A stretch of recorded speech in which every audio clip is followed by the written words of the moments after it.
we're doing joy. Tell us, like, what was your thoughts when you were like, let's do joy? I want the joy, joy, joy, joy down in my heart. What? Do you guys know that song? You know that song?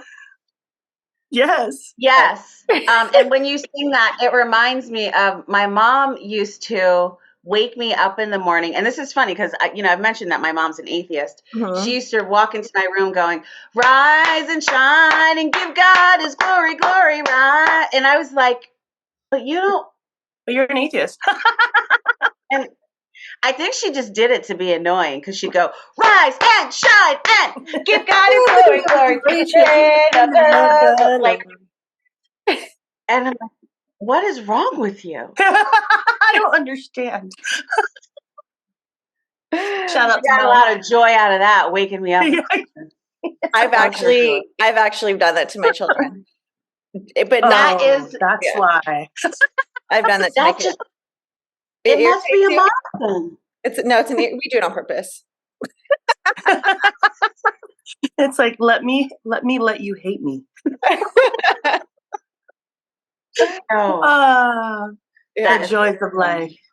I love the word joy. It's one of my favorite words because it feels almost like it's like a mixture of play, like little kid energy, with like the sweetness of life. That's what that word means to me. Yeah, right. It's just like we're here now. All right, let's say our hellos, and then let's talk about it because I know we're going to say all the good stuff in a matter of seconds because that's the way we roll. So. You're like, it's like, welcome to Motherland. She's like, okay. Are we doing cards? Okay. Is anyone pulling a card? I have my cards. Ooh, your turn. Oh, I have mine. I'll do mine. Okay, you do it. Cool. Let me put gimme. Hello, gorgeous down. Okay. All right, you guys ready? Are we saying it? 1, 2, 3. Welcome to Motherland. Oh my God, I was going slower that time. Like everybody's looking. I counted 1, 2, 3, and you guys are like bright eyes like this, like nothing. I tried to go slow. There was nothing coming out. Welcome to Motherland. One day we will get it. You guys each give me like a welcome to Motherland. I'm just gonna cut it and it'll be like Onika going welcome, and then Mal going welcome to Motherland. Like, oh my gosh, I got our other intro back, by the way, the old one. Oh, I got Queen it back. Latifah. But I cut the echo out. It's pretty powerful. Like, I like it, but I get it if you're like, that's not her vibe. It's cool. She did a good job at the end. Yeah. 3 women. Welcome to Motherland is a podcast about 3 women of color who tell their stories. And it's powerful. Welcome to Motherland. Queen Latifah. I like that. You could have done that, Onika. Onika, she's now doing voiceovers, everyone. She's now doing voiceovers. Oh my God. No, I loved it. Me personally, I loved it. But I was like, I don't know if everyone's going to like that. It was the drums on top of it, too. We could play it on here and say, like, you guys like it. No, joking. All right, let's pull it. Yeah, let's ask them. We should actually get some feedback. I like the drums. I'm not going to lie. It does remind me of, I don't know if you guys watched the new Battlestar Galactica that was on like a few years ago, but the opening was like, it was first this voice, this woman like hitting one note, and then all these drums just like drop in. You guys had said you wanted drums. Yeah. Mm-hmm. I think when I said drums, I was thinking more beats. Feeling drums. Yeah. Well, no, I was thinking more like hip hop beat, like lo-fi, lounge word. Yeah. Yeah. But you guys asked for you guys, when we tried to do the intro, you guys asked for the strings, and then it sounded like we were just an Irish thing. Like, I was like, this is turned into a funeral. Yeah, I was like, it's weird. All right, guys. Courage. Oh, courage. So be courageous and stand up for your beliefs. I love Archangel Ariel. She's one of my, I say she, even though I know they're male, female, one of my faves. Mm-hmm. So, I think that's an interesting one for joy. I don't know. Yeah. Yeah, No, I think there's a connection. I do think Definitely. there's a connection. Definitely. Yeah, we'll talk about it. Yes. There's this nun who says, this Tibetan Buddhist nun, Pema Chodron, and she talks about when we sit with meditation, that we sit with our heart and our heart opening. And that's a courageous act to lead with your heart. So I think of joy in the heart as being connected. But yeah, I think it's a courageous act. Absolutely. I used to feel like a lot of guilt for being so happy when a lot of people around me weren't. Like, and it's just important to show up as you, right? Mm-hmm. I think I need What's joy mean to you? I know that's what I was like thinking right now when you guys were like saying this, and I'm like, what does joy mean to me? And I think I can actually one of the things, I don't know if this is like it for you, Mal, but when I'm like clairaudient, I can hear spirit answering the question for me where I'm like trying to answer it for You're myself. like, Yeah, and I'm like, shut up. Uh-huh. Sorry, Spirit, love you. But like I think one of the things is, and I can hear spirit saying, like, you're literally trying to define it right now. I think that's the thing. It's that you guys are like, oh, this is joy. And I remember being a kid and being really happy, like all the time. Everybody was like, Isabel's always so happy. But I didn't have the best childhood. And I think it wasn't real. So I think now, I think I'm trying to understand what that is and what it looks like. So I totally believe in joy. I teach joy. I love joy, but like I think I'm still learning how to embody joy. So Okay. I love that. yeah, I'm not ashamed of where I'm at. It's okay. No. Yeah. So yeah, happiness. Yes, we know there's a difference between joy and happiness. So I definitely can say like, I do embrace happiness and having that. But yeah, I don't know. Break down joy, Onika. That's your thing. Break down joy. Yeah. That's her lane.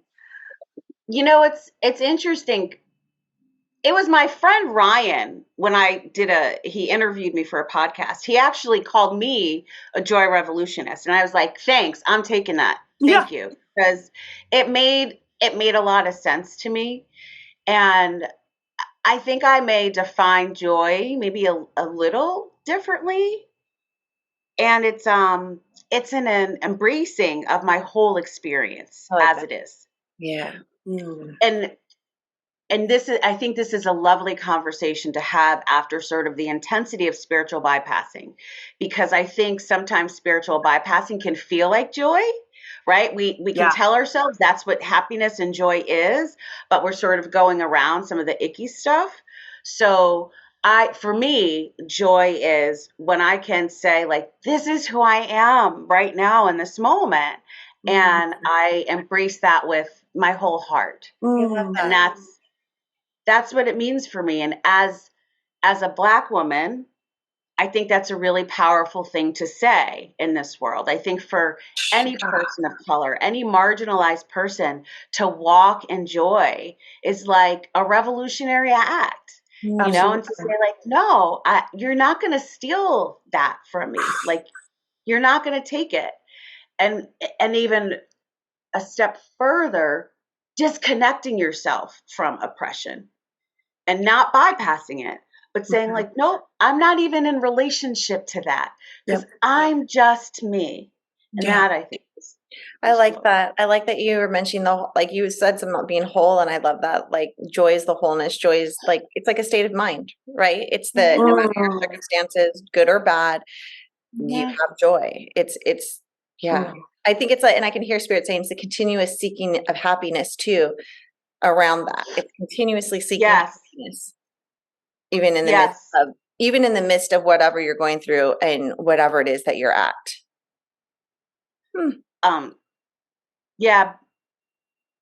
There's a lot of talk in that about Buddhism. And Buddhism, there's like the four abodes, and it's these four states of being. They call them abode, like a house, like places to reside your life in, and you've achieved enlightenment. And loving kindness, metta, is one of those. And then there's like compassion, Yep. And then there's sympathetic joy, like joy for other people, mudita, which I think that's my favorite joy.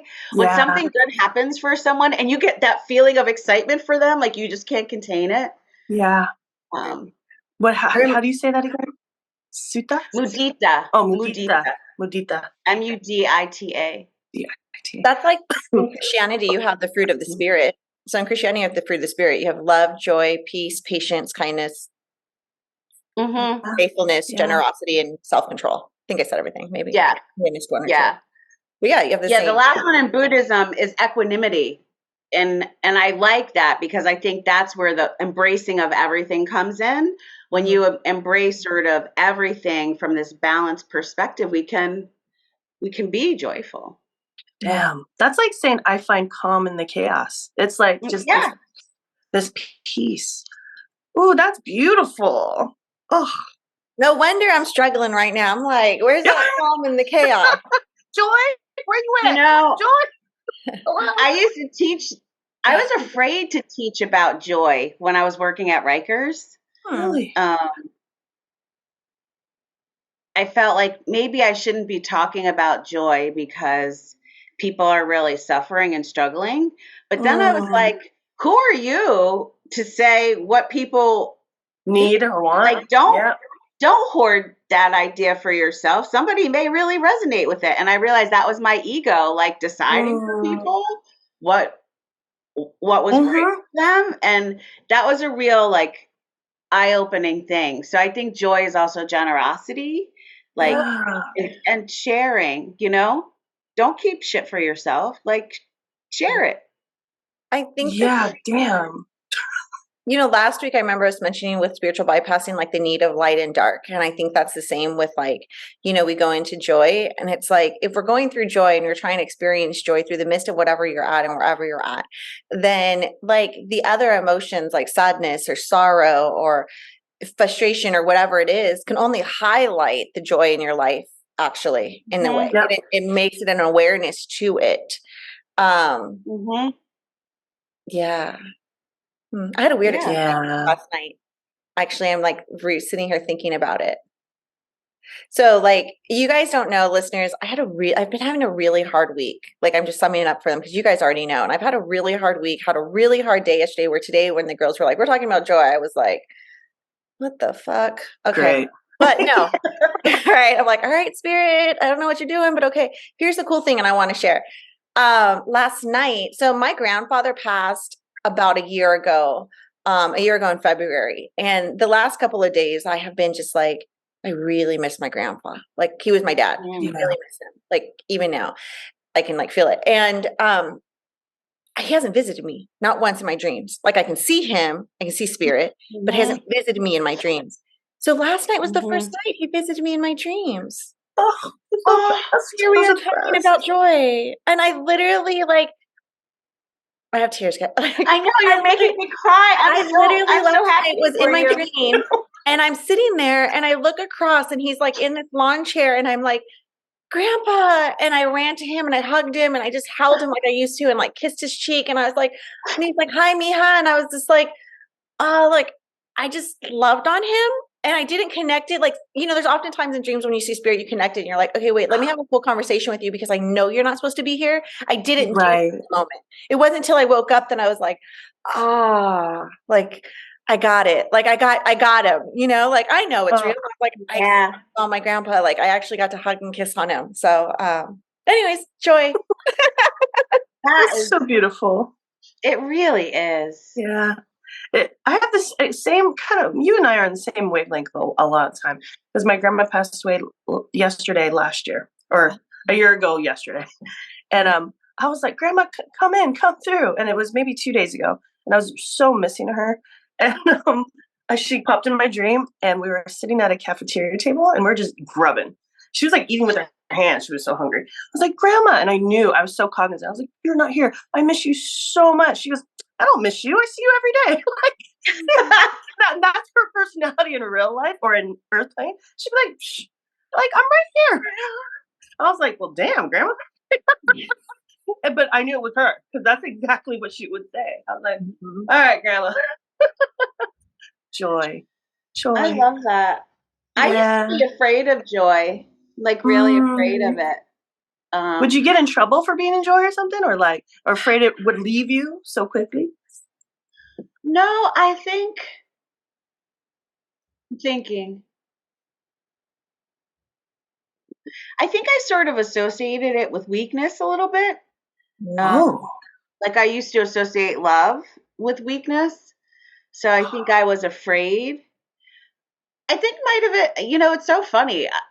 I'm realizing that I had more childhood wounds than I thought, that maybe I was protecting myself, like yeah. maybe I was afraid to sort of be too happy because I was always waiting for somebody to make some racist joke or something. Totally. So I was always sort of like on guard a little bit. Yeah. And I think maybe that carried over. So for a long time, I was icy. And so I hid that sadness and that fear with like an icy veneer, like a very standoffish, like you can't sit with me kind of vibe. Yeah. Turning that pain into like protection. Yeah, I mean, I wasn't a nice person for a lot of years. I mean, I say that like with full transparency and some shame and some healing around it, but like I think a lot of it was because I didn't know how to be happy or love unconditionally, like and like really love myself, because I was so afraid of what would happen. Like Totally. really terrified. And yeah, I mean, knowing your background, which you've been explaining in the past couple episodes, totally makes sense. I get that. You're like, I don't want anyone to rob this from me, so I'm just gonna hide this shit.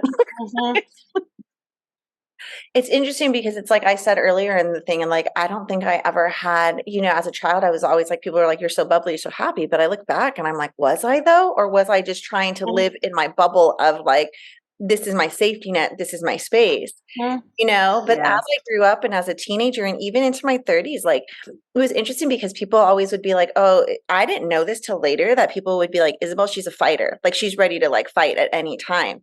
And it's like, I think I lost that bubbly child into this like let's, I did. I liked a little argument. I'm not even gonna lie, and I think going through it and then going through the marriage and everything else of that, like you mentioned, like that unconditional and having happiness and defining it, like I think in the last 4 years has been for me a reinventing and discovering of what happiness, what joy is, and what true love is.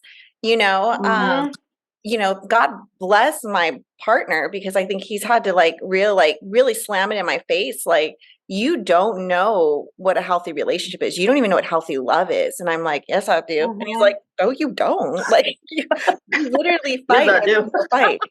Yeah. Talk about that twin flame like we did. I'm like, you can't see me. Don't look at me. But, but yeah, I think what you're saying is, I don't know. I really vibe with it. I'm like, I get that, because I feel I was that too, and I think one of the things is, as we're saying this, I think joy is one of those things, because we came on going to find joy and what it is for you. And I think that's the question for our listeners is, what is joy for you? Because it's not going to be the same that joy is for me. Joy isn't going to be the same for Nico, and joy is not the same for Mel. So it's what it is for you. What does joy look like for you? How would you define it, to the listeners? I don't know. And like making sure it is joy, right? And not something that I used to cover up a lot of the pain with stuff, shopping or sex or alcohol or party, all of these things that I would say like, oh, this is giving me happiness, but it was really sort of covering up. And it was, I think it was a journey to get here. And it's still, some days it's still really hard, but what I know now is that recognizing the challenge and being still going through that with an open heart is really powerful and empowering. And I think that's another piece of my joy, that I have agency over myself. And that is a really incredible thing. And so that makes me feel joyful. Yeah. And it makes me feel like I don't have to hoard myself because I know that I am an infinite well of joy for myself and unconditional love and compassion. And I think I used to think there wasn't enough, you know, like, it's going to go away. But the more, you know, in Buddhism, they talk about with these 4 divine abodes, the more that you embody it and cultivate it, the more that's there. And I think that's important. Absolutely. Yeah. The more and more we talk about it, it's like joy is like every emotion mixed together and you're okay with it all. It's like peace. It's crazy. I don't think I really stepped into my joy until I was doing this work out loud, because people see me so differently now. I remember re-meeting people from like high school, and they would come to me for session in Reiki room. And they're like, "You used to be a bitch," and I was like, "Oh, straight up." And they're like, "You look so happy now. Like guard is down," and it just made me review a lot of like anger that I had growing up. And how that looked like for me, and mine would be lashing out. I would always be ready to fight, kind of like you, Isabel. Like, always, like you touch me, one little thing would just set me up. Now it's like I don't react to it. I'm just like, well, that sucks. I don't know. Peace, joy. Yeah.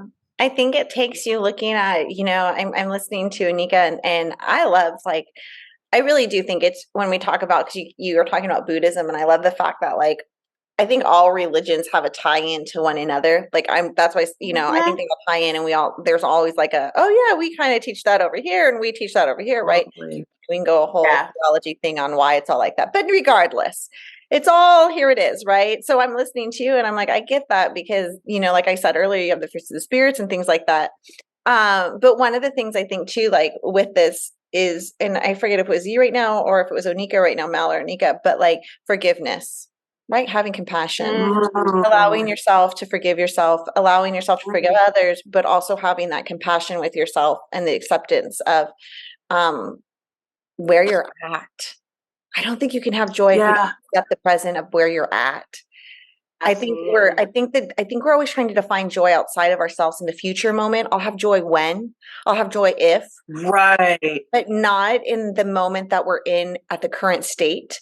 And it's like, no, you got to have joy in the present moment, which at times is hard. And it's hard. You got to have that compassion. You got to have that self-awareness, and you have to have that moment of like, all right, you know what? I fucked up, but I forgive myself. Yeah. Or, you know, someone else in the same way.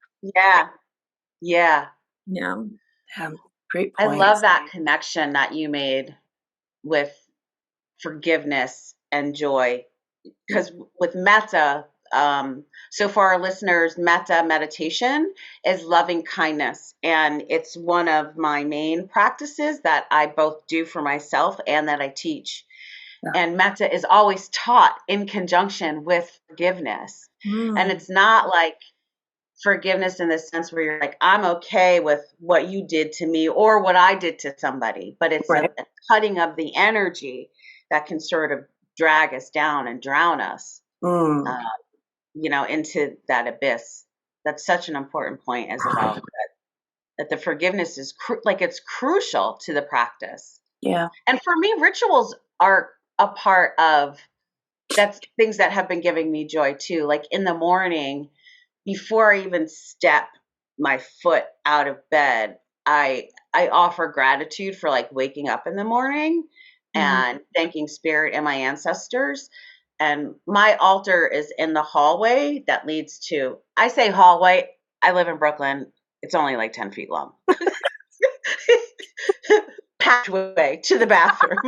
But I have my altar there and I like it there. Like it's not like in a room, but it's because I pass it all the time. And I'm always offering gratitude when I walk by it. And I think that ritual, that act helps me cultivate joy.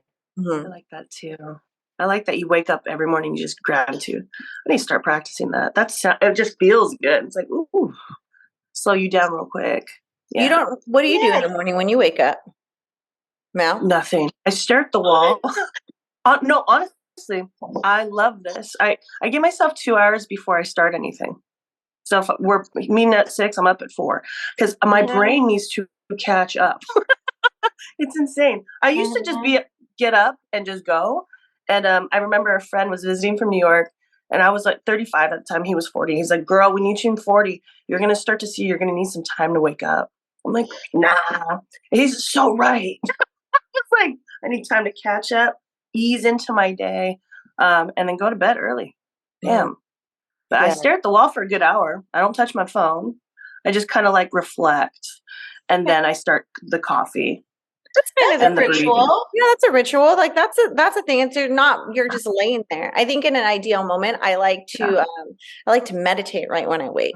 I don't like to get out of bed. I like to meditate in bed if I can, which has been really hard lately because of my partner, but I like to meditate in bed.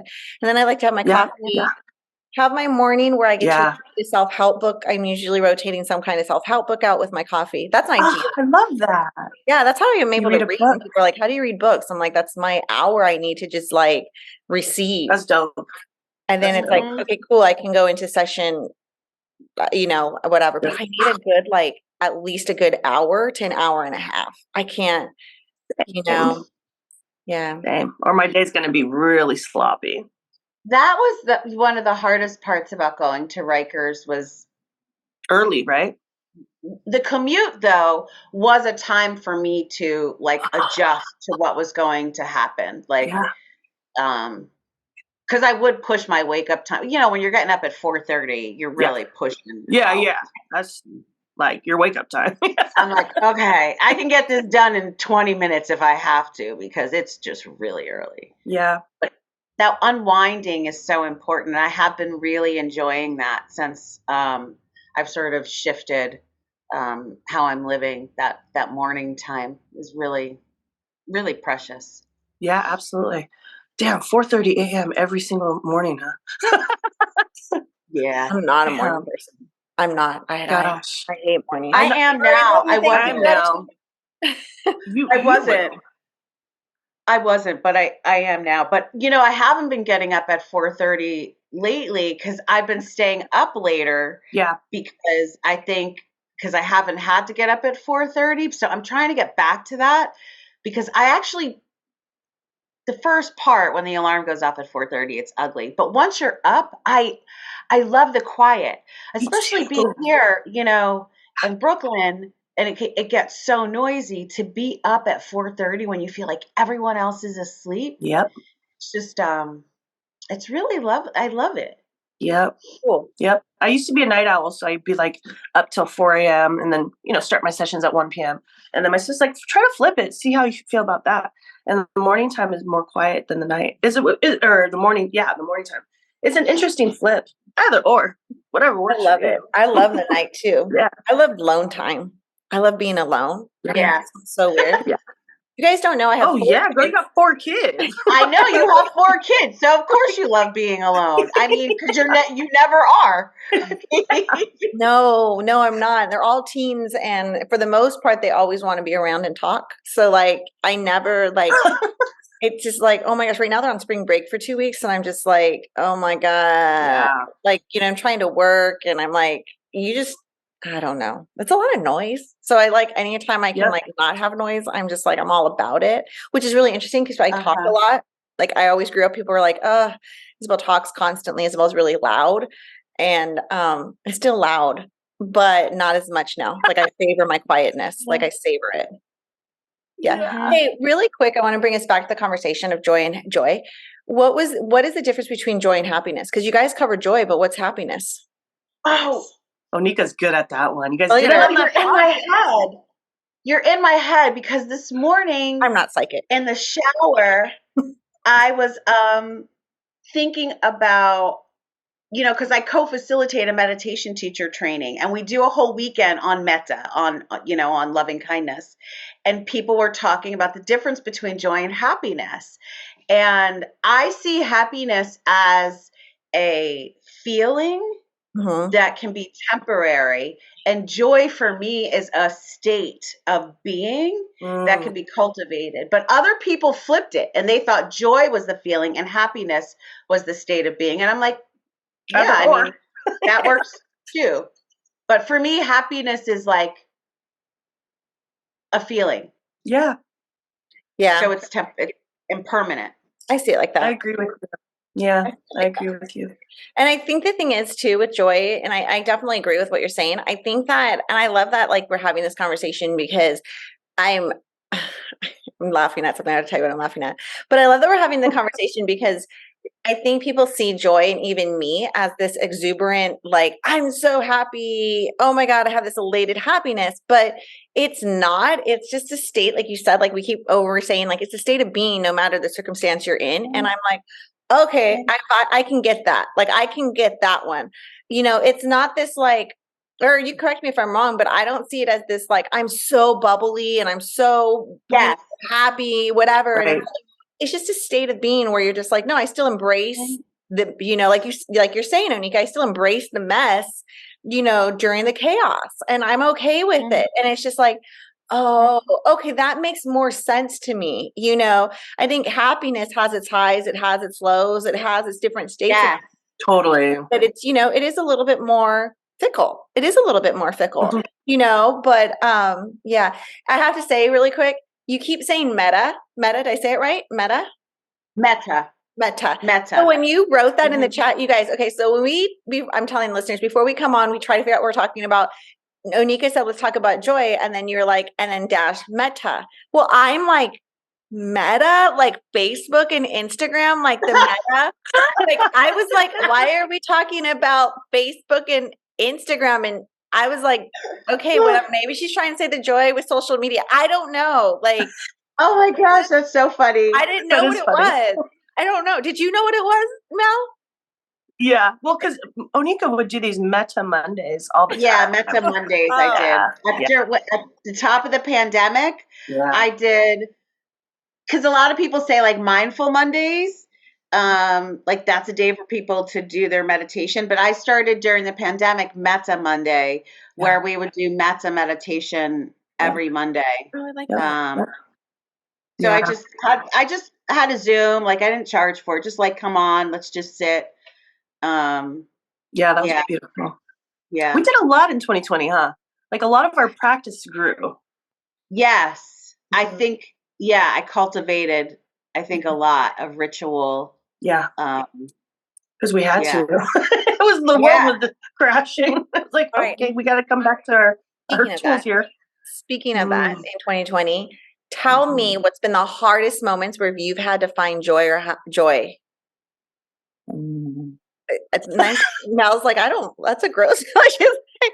What's been your hardest moment where you've been like, I need to connect to joy, or I've had joy in this hard moment where it's like, where it's been gritty and nasty and you're like, I'm still just embracing it. I'll go first.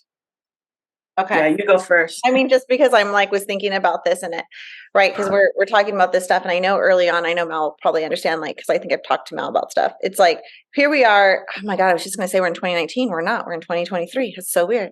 Whoa. That was crazy. A little time. That was weird in my head. Here we are in I'm having a whole download right now on why I was going to say that. And I'm like, that's trippy. I'm kind of trying to hold on to this moment. So here we are in 2023 right now. And I had said earlier in this year that I do not want to go in this year with anger or frustration. So last year was a really crazy year with me. I had to battle my ex through child custody, spousal stuff, like all this mess. You know, I got divorced, 3-4 years ago, and then I'm still battling it. And in there, he's with somebody nobody cares for because dip toes in the family pond. But with that, I was like, I need to let go. Like, I need to have forgiveness in this matter. I need to just like have forgiveness. I need to find the peace because I can't bring the anger inside because then my children and things are affected, and I have to find the balance and have that. So, so that's my thing where I'm like, all right, I'm embracing, I'm going to totally use your thing, embracing the mess. And that's what it was. So like this Christmas, even though I wasn't with him, I was like, come inside the house, have Christmas with the children, wow. I stayed years. And so I'm just like, okay. And then like, my daughter had her quinceañera, and I'm like, do you want to sit at my table with me and the kids, and come and be with us. So it's just kind of these moments of like, all right, I'm trying to find that blend. I don't know. Yeah. I think there's Wow. joy in it because joy comes for me when I see everybody kind of Yeah, happiness and getting along, and my kids and finding out. Generosity, embracing everything. Like, Yeah. I have an example. I was letting it sink in when you asked that question. I'm like, ooh, it's been a trying past year. And I think the reason why, because I got really sick in February, like my voice shut down, is because my sister and I have been legally battling to adopt our nieces, or extended family, because they're not our blood nieces. There's a lot of, I saw a lot of people's intentions with hosting these girls. And I was like, this is not right. But I had to find joy in it, because every time we have the girls in front of us, it's like, oh, they just want love. Right. But the world has been working against them for a while. And I had to find radical acceptance and all that with people's viewpoints on how it is to take care of a kid, or what they look at as taking care of a kid. Because around those girls, or the girls, my daughters, adopted daughters, a lot of people put dollar signs on top of their heads. Like, oh, I want them because I get paid $800 a child per month from state. Oh, bro. And I had to find radical acceptance in that, because people don't know. That's all they know. They're from the hood. You know what I mean? It's like, yeah, that's their meal ticket. So I'm trying to find joy in being able to see the difference. I'm still right here, still doing that. wow. It's a trip, though. Because 10 years ago, I wouldn't even touch that shit. I'm like, I don't want nothing to do with it. Do you know what I mean? Like, I would never step in. But I was like, yeah, that ain't right. Yeah. Like, yeah, and Onika would check on me, both of you. And you're like, how you doing? I'm like, oh, no one wins here, really. The girls get hurt. She's like, yeah, I send you love. Like, because you just get it. There's a lot. It's a spider web of people and connection. Yeah. But still enjoy, though. Every weekend when I'm with the girls, fully present, it's just, damn, they're in joy. They're safe. Yeah. What about you, Onika? So many options, huh? Yeah. I think the one that two instantly come to mind, and I think it's both like when my dad died, finding joy in grief. Good one. Well, that's a real good one. Like navigating that. I will never forget the moment.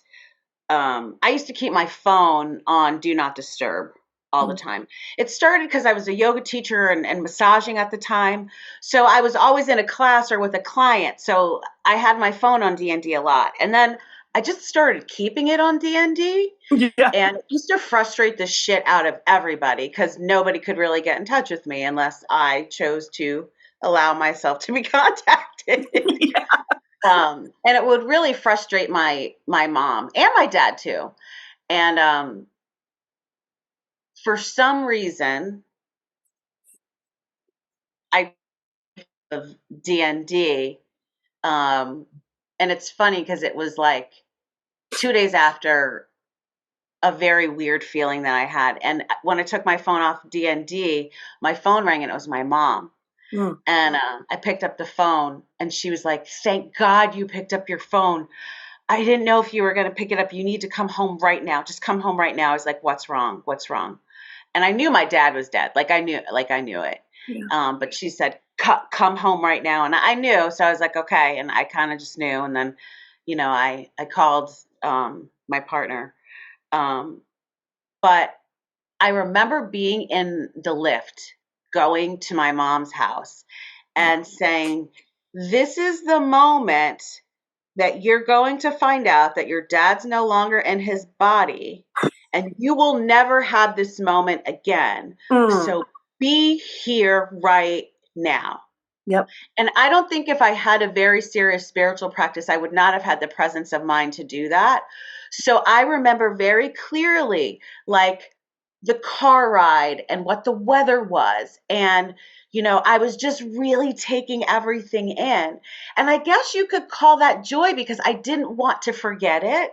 Yes. Because I knew the moment that grief really sank in, everything would start to disappear. You blank out, because your mind just protects you from the pain. Yep. So I was like, no, just hang on to this because you are going to want to have this moment, even though it's sad, you're going to want it. So I think that's a really good example. And I'm grateful. Like, I am grateful that I know what it felt like and I could really be present for that. It gives me a sense of joy because in that moment I could realize how much I loved my dad in juxtaposition with I knew I was about to go into the abyss because I was going to say like, yes, he's really not in his body anymore. But yeah. That was powerful as fuck. Yeah, thank you for that. I felt that. Thank you. Yeah. I got in the lift with you. In that moment, I was like, oh, damn. I think you made me realize, like, I get it. Like, I think I remember when my grandfather died, because joy and grief, that's deep. That's deep. I remember when my grandfather died, before he died, it was about a week long, maybe a little over a week long event. And I say that because I stayed at his house by his bedside for like the whole week. And I'm looking back, like I said, he visited me last night and I can see in those moments the key points that he gave us joy, even in his passing, where he still, he couldn't talk at points and he was losing his voice and he was in and out of both, both passing through and stuff like that. And I just remember different like circumstances where we got to connect to that joy, and yes. And I'm just like, oh, like I'm listening right now and I'm like, I'm hearing him and I'm like, I see you. Like, I see what you did. I see how you, even in your passing, held space for us in those moments, there's so many funny circumstances and stories that he would just come out of it for a second and, say something or like do something. Like, one of the brief things, it's funny, he was we were all in the room and he kind of was in and out and we were playing all his favorite songs, all his favorite songs, and just connecting and singing as women, because it was my mom and my aunt and my cousin and me. That's who was in there, and we're just singing these songs, beautiful Spanish songs. And at one point he opens his eyes and he goes, "Bésame." Bésame means, give me a kiss. And so we're like, okay, oh my gosh, he said bésame. And we're like, let's give him a kisses. And then I stop and I'm like, no, because we're playing music. And I'm like, no, he wants Bésame mucho, which is actually a song. And listen, Bésame. That is so funny. Did everybody start laughing? Yes. And so, and he was like, kind of, like just kind of squeezed my hand, like, like that's like you heard me right. You got it. Yeah. You guys really want to know what that song is? Yeah, I want to know. Okay. It's dirty. No. Oh, I don't know. I don't think so. So your the papa song be bathing is Bacardi, basically like a guy's memory about how, he was with somebody, like, hold me and, say that you're going to be mine. Like, say you're going to be here. And if you leave me, my heart would be through. So hold me forever and make my dreams come true. So it just was like, oh my gosh, like, hold me close. I adore you. Hold me forever. That's kind of what. Stop. You're going to make me cry. You guys are killing me with this stuff. Yeah. But it's like, he did just things like, yeah, it's all about holding him and like having one last embrace and one last kiss and just remembering like, and so I just think it's funny because I can see like, oh, anyways, you just reminded me of that when you were talking. I was like, I see where I got moments of joy in that. There's a lot of weird things. Yeah. He cracked us up at one point. Yeah. But I want to write a book about that because that was such a deep passing story of passing generation and generation of women, like literally, things that were said on the deathbed. But yeah. Ooh, that'd be such a good book. When you were talking, I felt like did I read this when you were saying that? I was actually in my head thinking like I've heard like yeah, I know. I mean, I know I hadn't heard it, but I felt like I was reading it. So like I want to say, like, here's the thing, and I'm saying this out loud as people are listening because it's really cool. Like, I'm actually really like, I don't know how to put this together. In this, you have to understand that I was raised by my grandfather, so I hold this weird line between being a daughter of my mother, but yet almost like a sister, and having this weird connection between old generation to new generation. So when I said last podcast that like I've literally done this like kind of switching things up for my family, there's been a lot of space I've had to hold. And so like when I got divorced, I kind of was stepping out of the upcoming matriarch role because it was like people were devastated by my marriage and divorce because I was the one that was the glue that took over for my grandfather. If that makes sense. Yeah. And so so now like coming in and still trying to step back into that has been interesting. But the thing was, on his passing, there was so much revelations that were coming between my mom and my aunt and me and my cousin, because my cousin was also raised by my grandfather, who was with my aunt that was there, and taking care of him, but reconnecting the history and the stories, and literally like on the deathbed of him, like telling me like and telling us like, don't let the family fall apart. I'm handing it. Like, he literally was like, this is you. Like, you guys have this.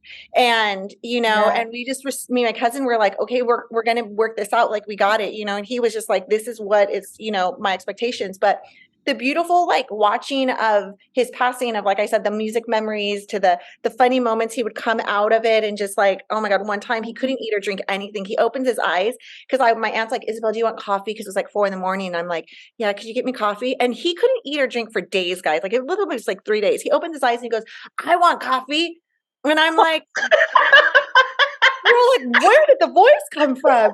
Right? So my aunt's like, he wants coffee. And at this point, my mom was dipping the sponge in water just to wet his lips. Right. So, she hadn't put the sponge on his lips.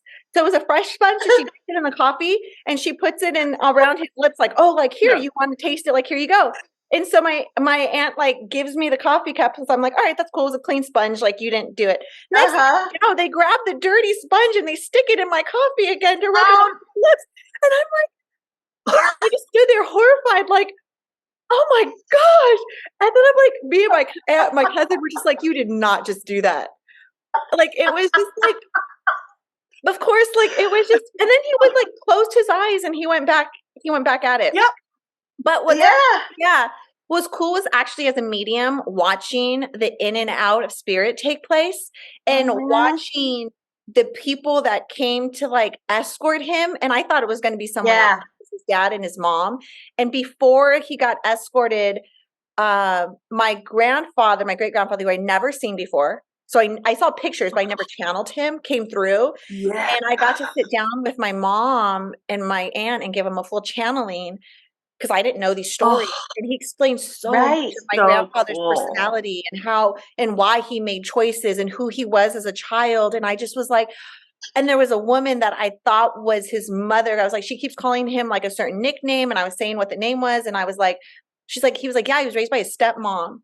So what was beautiful was later on in that day, he all of a sudden starts speaking Spanish, which he never does. And that's his first language. Starts speaking Spanish and he's introducing us to them. Holy shit. Wow. And he's like, that's nuts. He's like closed, his eyes are closed, and he's having this full exchange with us and him and introduce such cool stories. One day it'll be written. Beautiful. But it's cool. Oh, please, I know, sorry. I got you guys off topic. Sorry about that. No, it's not off topic. That's joy. It's not off topic at all. And I cannot wait for you to write this. I can't wait. Yeah. Oh, that's special. It's really cool. That's like, special. It's pretty neat. I'm just like, oh, thank you, Grandpa. Like, like, thank you. Thank you. And even to the way he passed, like, it was just so crazy. Like, alarms didn't go off. Nobody was in the room. Like I had an alarm set every 6 o'clock. We would give him his meds on my phone. And it came to be 6, and I was talking to somebody, and I look at my phone and I'm like, what? I ran to his door because we didn't give him his meds. And I'm like, Mom, like, and she's like, I know your alarm didn't go off. And I was like, no. And I literally handed my phone to my partner and I'm like, hold this. And it was like, he looks at the phone while I walk in the room and I look at my grandfather and I'm like, I look at my mom because she had told me like, you have to, as soon as you know. And I go, his time of passing is 6:05 or 6:15 or something like that. It was 6:15. I said, time passing 6:15. The body was still warm. And my alarm goes off. Uh-huh. He shit. He didn't put the alarm off. And I'm like, I told you it never, and it was, I mean, this was weeks that the alarm was like, and you just took your last breath before we opened up that door. Yep. Because he didn't want, and it was horrible. I wouldn't leave his bedside for days. Me and my cousin did not. And my mom came in at one point. She goes, you have to go. Say your goodbyes because he has to leave and he's not going to pass in front of you. You have to go. Yeah. And so we just, we said our goodbyes. And I remember me and my cousin just crying and we're like, that's it. Like, that's it. Yeah. So, anyways, death is really interesting. I think that's a really interesting perspective in finding, joy and grief. I think that's a great example. Yeah, I think it's totally connected. Yeah. Because death is a part of life, and why shouldn't we celebrate it? Joy in that transition, even though there's pain there too. Like it's all of it. Yeah. Yeah. I have had 2 funerals I had to attend in the past 2 weeks. You did. And very big father figures in my life. And, I'm crying, of course, but a lot of the times I was finding a lot of joy and people are like, how are you ticking? I'm like, oh no, I've just experienced so much death in my life that it's just, I've learned how to accept it. They're home. Like, their spirit went home. They're happy. It's like, let's celebrate that. So different perspectives. It comes with age and experience and all that. That's just beautiful to hear. I remember when my grandma passed and there was a lot of skeptics in my family, right, with what I do and mediumship. And they have a camera in their house. And she passed, on a bed, like a hospital bed in the living room. And when we rewatch the tape of her passing, you can see light from every angle. Angels coming in. Like they're like, and people are like, holy shit, what's that? I'm like, those are guides. What do you think I see? And we watched her energy being removed. It's like on camera. And my mom's like, we should put a camera in your house. I'm like, you don't want to see what's in my house. No. I'm like, nah. That is so amazing. That's amazing. I love my yoga teacher talked about that. I did a training in yoga for cancer and chronic illness, and she was also a death doula. I think before you called it like a death doula, right? And she said there was one time she was helping somebody transition, and they were with a whole bunch of people who I think like didn't believe or were skeptics. And when this woman transitioned, she said there was a purple light that literally just rose up that everybody saw and nobody could like deny it. It just like, and so she was like, yeah, I told you, like, yeah, I told you. So funny. And she was very matter of fact like that. Like that was her. Yeah. That was her energy. I love that. I love people like that. I love that. Oh, I just saw one go across your screen, Isabel. Oh. When you play this back, you'll see it. It just did. That's your grandpa. My aunt, so my grandfather's bed was like in this room, and the whole room was really warm except one corner. Well, earlier in the day, before one of my aunts that wasn't there got there, we don't get along with, long story. Anyway, she walks in and I'm literally like, I told everybody, I'm like, spirit's over there. His dad is standing on the left side of the bed.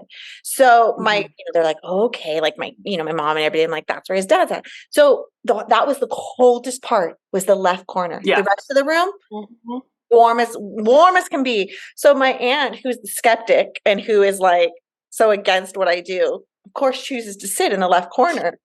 So she's like, oh, it's so cold over here. Like, you guys aren't cold? Like, it's freezing right here. We're like, that's the only part of the room that's cold. Like, we're trying to like send her. And we're all like looking at each other laughing because she's like the biggest skeptic. Yeah, you don't know. We're like, yeah, that's because you all up in that. That's where, spirit. Yeah. Funny stuff. Joy. More joy. Yeah, I know. I'm just like, so how can somebody cultivate joy?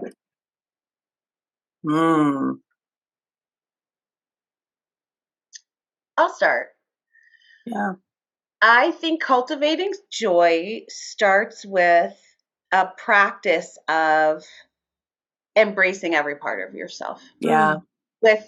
With compassion, right? Like, I think we see parts of ourselves, but we beat up on it. But looking at every part of ourselves and saying, yeah, I love you. I love you. And I think that's where it starts. And that takes so much practice. So that's plenty to like just work on Right. for a while. Step one. Step one. Yeah. That's Right. same. It was that radical acceptance piece. Like, Start there. yeah. I like it. Acceptance. I don't have anything to Yeah. add on that. That's perfect. I'm like, all right. I want to know. Step 1 to step 100. Yeah, for real. Yeah. It's interesting how many people can't answer that question. Like, Yeah, that's the thing, for as you sure. know, when you're guiding people to heal and shadow, like, people can't answer that. Like, what makes you happy? What do you like? What is it? Like, people don't know. People don't know. Not a lot okay, of reflection there, right? Yeah. What makes you guys alive? What makes your soul alive? What makes it alive? It's what Onika said. Is it mudita? Mudita? That. Like, watching others have joy. Someone pointed this out to me, a client, and she's like she like created Bitcoin. She's like one of the partners. She was an older Indian woman, like 10 years ago.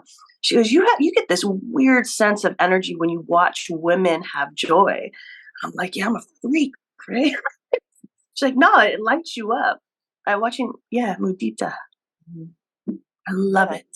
I get that. That's how I get that. Like, there's something about it when I think that's the thing. Like, I love my work because I love watching people find that aha moment where you're just like, you got it. You just got it. Like, I will live for that over. Yeah. And it's like, there it is. You know, I love watching people find that in them and themselves. And I love it. I love it. Yeah. What about you, Anika?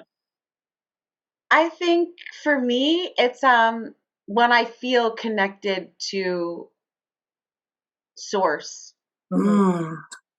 Like, and I feel it a lot in nature. And I need to spend more time in nature. Yeah, I know. Did you? I know. Was that a hawk? What was that? Like, was that a crow that just barked? No, I just heard, like, I just like, I felt like a bonk. Oh, I heard like a bonk. We've been telling you that bonk. That, like, that's all I heard. Like, okay, I heard a bonk. But, like, being in nature gives me that connection, because I just, like, I feel at peace and oneness with everything. I feel it even standing on the sidewalk. I feel it. Like, I just, but being outside, I feel the hum and the vibration of Pachamama, Gaia, whatever you want to call it. Like, I feel that, and I love that. Yeah. Especially where you physically live. Like, when I was visiting you in New York, I was like, this city is alive. It's alive. Talk about masculine. Well, divine masculine and feminine is just alive. You can't sleep in New York in the best way.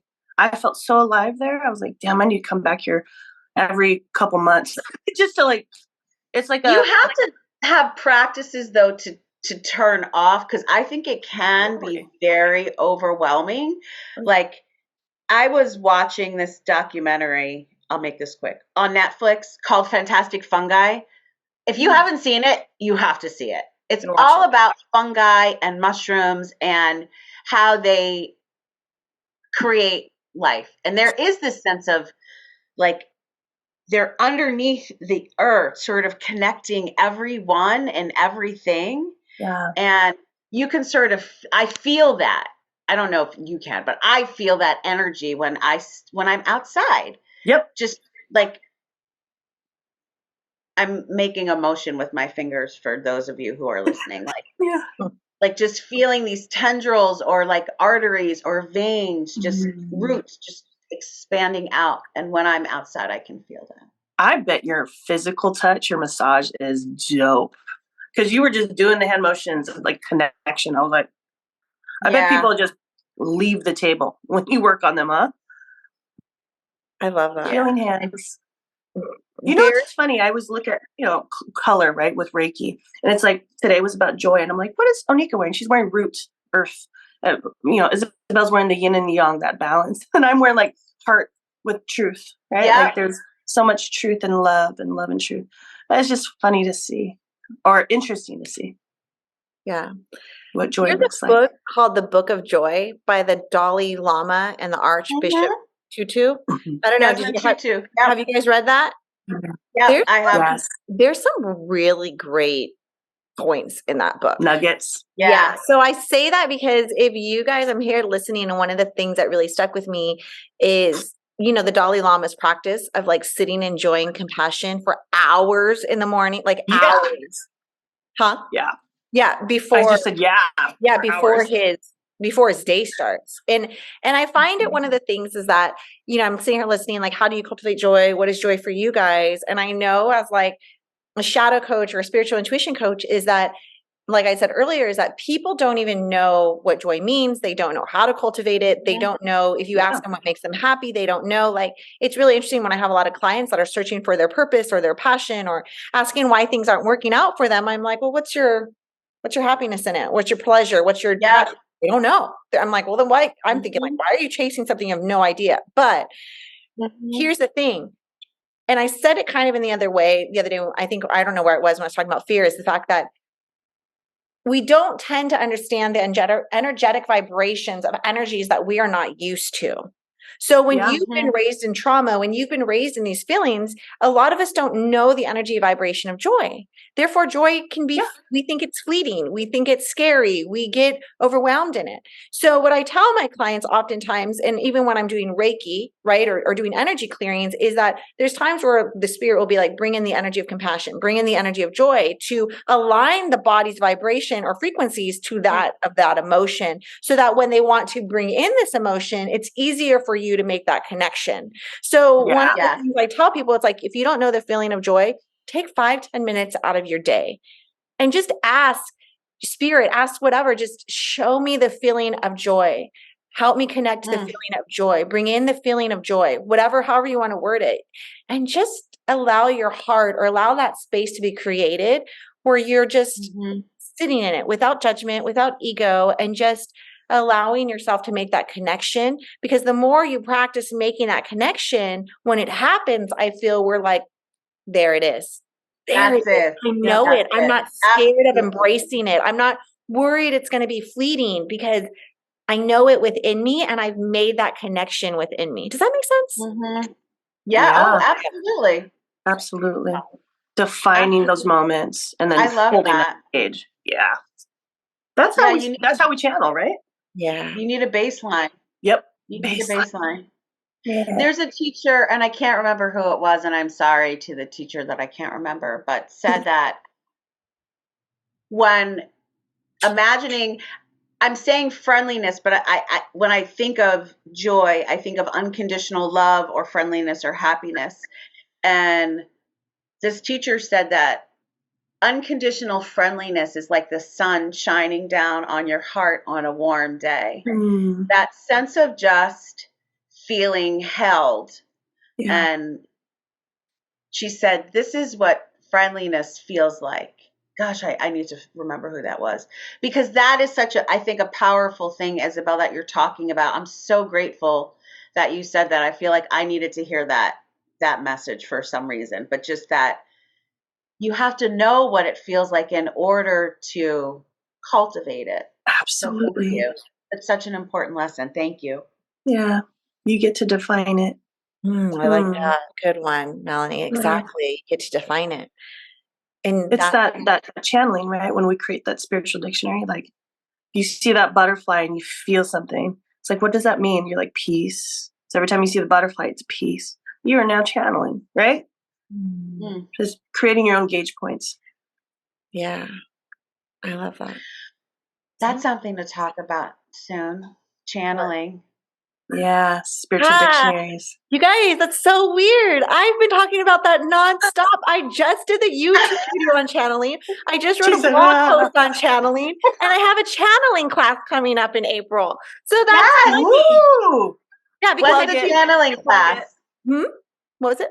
When's your channeling class? Tell folks. It's April 1st and 2nd from 9 a.m. to 11 a.m. on Zoom, because here's my thing, and you guys always hear, and I think Melanie said it right when you were talking about just the butterfly and channeling. Like, everyone can channel. And I think we just think it's like this, oh, we have all these weird terms and thoughts. I don't want to go through that rabbit hole, but it's a space that everyone can go in. It's a space, that you can be. So that's what I'm teaching, channeling and clairvoyancy, bringing that in and how to get there for yourself. So, anyways, I love that. I love spirit when it's like, oh wait, yeah, we just talked about that. Oh, I know. And I just have to say, for people who aren't watching this, the way that Isabel lit up, like she just like exploded with light when she said that. Like that's so awesome.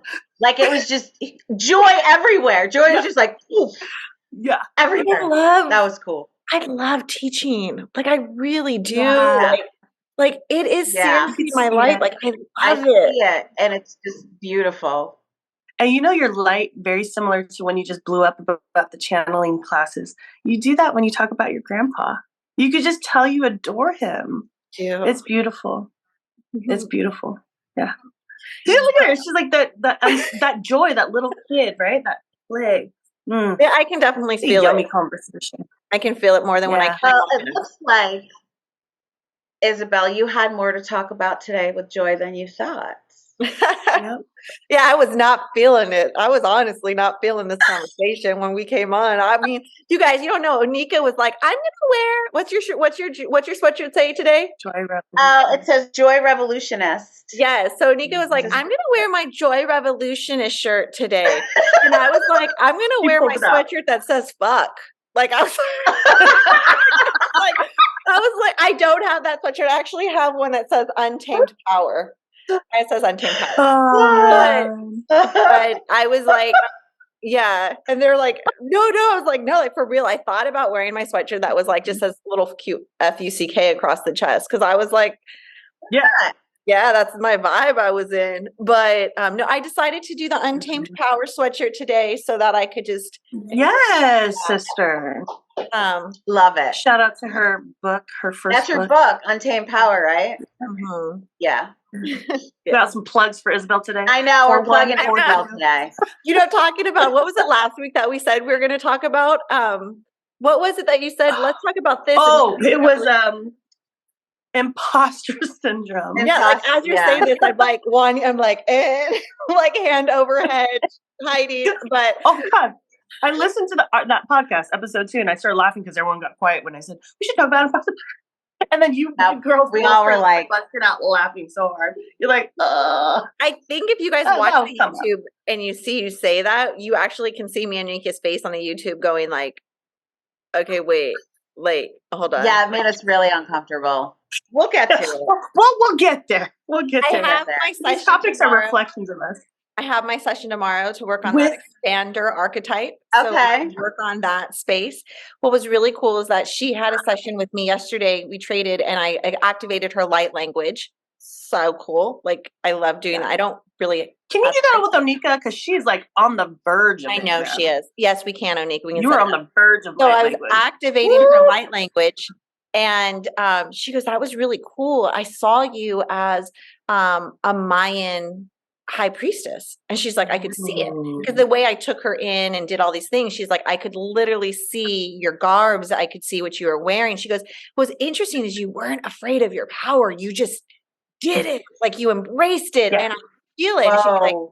She's like, I'll be interested in our session on Wednesday to see where the disconnect was. She goes, because I could see it. She goes, you were in it in that moment when you were activating it. And I was like, oh. Girl, the disconnect is your mother in this lifetime. That'll come up. For real, though. No, let me tell you. I'm not robbing your power, but. For real, though. So, like, I'm sorry, you guys, we're just blabbing. But, like, one of the things I know was, like, I have to go live. Like, I have to go live on TikTok in order to kick myself up on the algorithm. I have a lot of followers, if you guys don't know, on TikTok. And I was like, dude, I have to go live today. Like I had all my work stuff. Who comes over unexpectedly? Mom. And just create chaos. And I'm like, get out of my door. Like go. We love you, Mom. Oh my gosh. We love you. I've worked on a lot. We've worked on a lot of stuff together this lifetime. So it was talk about some joy. Talk about, I think the thing was about trying to define joy for myself Like I look Mhm. back and I'm like, I'm just making these connections right now. I'm like, 2022 was finding joy within myself and defining it for myself, not based on everyone else's perceptions, thoughts, and beliefs that they had for me.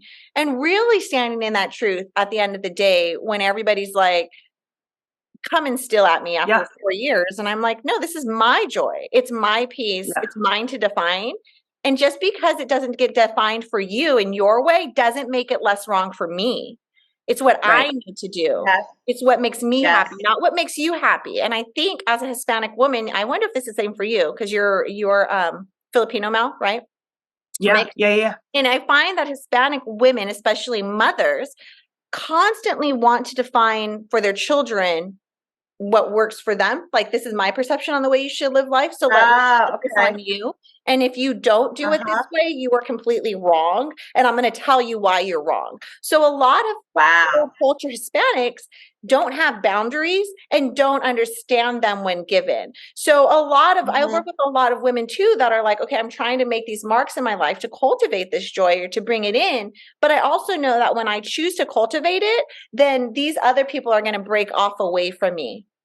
They're going to separate themselves because it makes them Yep. uncomfortable. It makes So- them, doing. And I think, oh my God, I wish this brought up earlier because I know you guys are going to realize this. I think a lot of times that's the thing that we don't cultivate our own joy because we're so busy trying to cultivate joy and happiness in others, which isn't our job to do. Oh, it's never our job to do. Like, Right. I was having a conversation about this with a good friend on Sunday that, our work it's internal, right? We need to do this internal work instead of external blame. Yes. Like we're constantly pointing the finger, but we need to be pointing the finger at ourselves and doing that. Yeah, for real. Yeah, that's that healing. With Onika though, when you said you were helping, you activated her light language. Can you touch on that? Because I can see. Well, I've seen it with Onika forever since we've sat. Like, whoa, you're gonna start channeling light language. Can you? She did it with her Do you have hands anything to say earlier. about Did that? you catch her? She did it with her hands earlier. Yeah, that's what I was talking about. Healing hands. What do you Yeah, the want me to, precursor. what do you want me to touch on? What light language is or how to activate Tell it? her what it is, because I think Oh, you don't know what light language is, Onika? No, I've read stuff about it, Okay. but I don't really know what it Basically- is. So please tell me. Basically, light language is, love it when spirit comes in. Basically, light language is a conversation of the heart. And it's where you're speaking from the heart without judgment and without ego. So what it is that people struggle when they hear light language, and you hear it a lot, especially in social media nowadays. And I'm not going to really go with that. There's a lot of different ways to speak light language, and there's a lot of different frequencies. So it can sound really different for a lot of people, right? Like I have a friend that when she does light language, it sounds like she's singing crystal bowls. Like, it can be humming, it can be words. So there's a lot of things. And in these frequencies, your healing energy is getting sent out. So from the heart space, from a place of non-ego. So oftentimes what spirit does is they take away the ability sometimes, not for all, because I can understand light language and translate it, where you're not worried about the translation of the words that are being heard, but the feeling of the transmission. Yes, the vibration, the transmission. And so in this, is what light language is. I'm like, oh my gosh, I love spirit so much when they talk, they're like getting lit up. So what I do in essence is go in and reconnect it. There's a lot of tools I use, but with sacred geometry and the light language itself to connect you, to help you activate that voice within you to speak it. Now, light language can look from speaking to using hand symbols, which you did. Yeah. To seeing signs and symbols, which often look like old ancient hieroglyphics or writing. And light language is one of those things that you bring in. So when I activate people, some people bring them into their healing sessions or meditations or guidance, or some people just write them like prayers for themselves. And so that's kind of a summary of it, but it's a purity and it's a language that is spoken from the heart, that is literally pure love. Perfect topic from today, God all the way out. And just bringing that vibration, and you're transmitting that vibration out. Do you hear that? Siren. I just heard the siren confirmation. Yep. What's your question? We can I love only be Anika's face when she's thinking because she looks like a little kid, and I just like, like, It's beautiful. what's your aha? So in the shower a lot. You speak? I'm just gonna say it. Like, Yeah. yes, I speak, and it's in the shower a lot, and I just feel myself, because I do talk to spirit, but this is different than that. It's like I just start saying things. Yep. And sometimes I know what I'm saying, and sometimes I don't know what I'm saying. And actually last week, and I wrote it down because I was just talking about, I can't remember all of it, but it was about how I have to continue to walk in a path of love. And I was saying but I knew I wasn't speaking, like somebody was talking to me. And I kept saying, atata, atata, atata. There it is. There it is. That's it. It was just like, and I didn't know what it meant, but I knew it was important, and I just kept, and then it left, but I never, and I tried to like look it up. I'm like, is this something? What does this mean? But I couldn't find anything, but that, and my hand kept doing that. Yeah. Like over and over and over again. Yeah. That's I love beautiful. that. Yeah, that's light channeling language. There it right goes. there. There it goes. Light language. There you go. He said, all of a sudden you're gonna be it's like speaking So like tongues. Yeah. Thank you. That's exactly what I was gonna say. It is what speaking tongues is, or what people Used to be. Yeah. used to be. Yeah. But I think that And I felt really happy after. Yeah. Like I did feel this joy, this joy. Like this, and connected and really humble and yes. And like I need to like just give, like I can't, it was just like I just want to give everything. Yeah. And I just felt like my heart was just super open, and I just was like, yes, this is what they say, like you're here for, to just give all of this love just away. That's all. That's Yeah. Oh man. Yeah. It feels really light after, and that's exactly what it feels like. It's just this feeling of, we talk about light force energy and wholeness, but when you speak light language, it is this like that's just great. Your arms are wide open, and it's just this very feeling of peace. It's like blowing a bubble. It's like here's a wow. Here's the bubbles. Yeah, hell yeah. Onika, cool. yes. Yes. Y'all are awesome. I love you all so much. I love it. All right, guys. Any last thoughts? Gosh, what an interesting podcast. We went everywhere today, didn't we? Yeah. It felt good. No, I don't have anything. I feel complete. Same. Cool. I have nothing. All right, guys. That's it. I guess make sure you guys like and subscribe. I want to say something really quick. Yeah. I don't have to be that person. If you guys are following us on any platform, make sure you go hit the little 5 stars, whatever it is, give us a little like. And then if you guys have any comments or anything like that, always appreciated. And that's it. All right. Thank you. Cool. Out. Peace out.